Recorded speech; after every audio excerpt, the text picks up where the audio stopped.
Welcome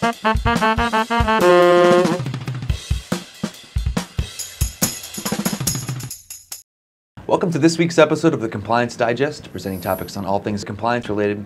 My name is Alex Krenke, and joining me this week is Jessica Mundy, one of the account executives at Quest CE. Jessica, welcome. Thanks, Alex. This week we want to highlight a topic that's been coming up in the last few episodes of the Compliance Digest, that being outside business activities. FINRA's heightened supervision of these, coming up in audits very frequently for the last 3 years, and then again this year in 2013 we're seeing this come up.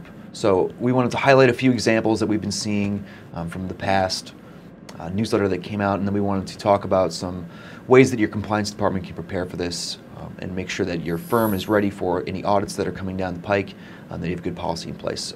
So just to get started, the first example we want to talk about, a registered rep out of Florida who was suspended for 30 days. It's kind of a typical case of what we see in these examples. So if you could just overview what happened. Sure. Basically, this registered rep asked for approval from his member firm to work as CEO of a friend's newly founded company, which was an online securities information resource.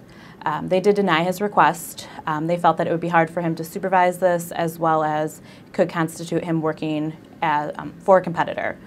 However, the rep did ignore the rejection and attended meetings with potential investors and portrayed himself as an officer of the outside business. When this came to light, he wasn't subjected to a monetary fine. However, as you mentioned, he did receive a 30-day suspension from any association with a FINRA member firm. Okay, and that again is a more typical case than what we see. Moving on to a more atypical case, this one's coming out of Irvine, California, and it's not involving an advisor. It's involving a registered principal who managed to get barred permanently from the industry. So how'd they do that? Sure. In this instance, the registered principal failed to fully disclose his outside business activities to his firm. He did disclose the fact that he was a passive investor, but he did not mention that he was also a director and was receiving compensation from this firm. He also sold securities away from his firm when he made recommendations, and these recommendations resulted in over $2 million in investments to firm customers. And he did not disclose these securities transactions to his firm and failed to respond to FINRA when they requested more information. So as you mentioned, this registered principal has been barred permanently from any association with a FINRA member in any capacity. And I don't think we should be surprised. I think this principal made every mistake you can, failed to report to the firm, failed to respond to FINRA, two extremely important things when looking at outside business activities and the amount of supervision that we're seeing from FINRA. They're taking it seriously, and you make these types of offenses, you're not just going to get away with it. Yeah. So now that we have these two examples, let's talk about it from a compliance standpoint. If you're working in the compliance department right now, you've recognized that OBAs are coming up in the past 3 years. This year, again, during the audits, it's coming up. Should you be adjusting your policy at your firm? Do you want to make it easier for advisors to report on outside business activities, or do you just want to have a more relaxed policy? Sure. I think my main advice would be to definitely have a concrete policy in place, and just to make sure that that's been communicated clearly to your registered reps so they know what they need to be doing.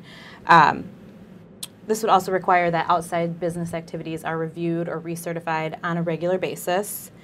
And I think it's definitely important to not just make your policy more lax, but to make it a little bit easier for your reps to report their outside business activities. I think it's important that you do review their outside business activities because it could negatively impact your firm with either a liability issue or loss of opportunities for your firm. However, you should always set the expectation that your registered reps are notifying you before they actually start the outside business activity.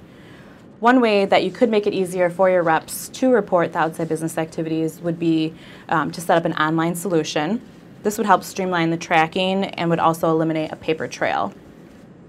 An online solution would also make it for you, or easier for you as a compliance professional, to monitor these outside business activities, as well as to set up a regular review process. I think those are excellent points, and we're getting further into 2013, it's important that if your policy has holes in it, you should fix it. If you have repeat offenders amongst your rep population, make sure that you watch over them and make sure that they know how to use the systems that you have in place, whether that be old school pen and paper or that you're using an electronic system that can better archive these outside business activities and have a better grasp on the audit trail so you can make sure you're compliant with FINRA's rules. And that'll cover it for this week's topic on outside business activities. I want to thank you, Jessica, for joining us.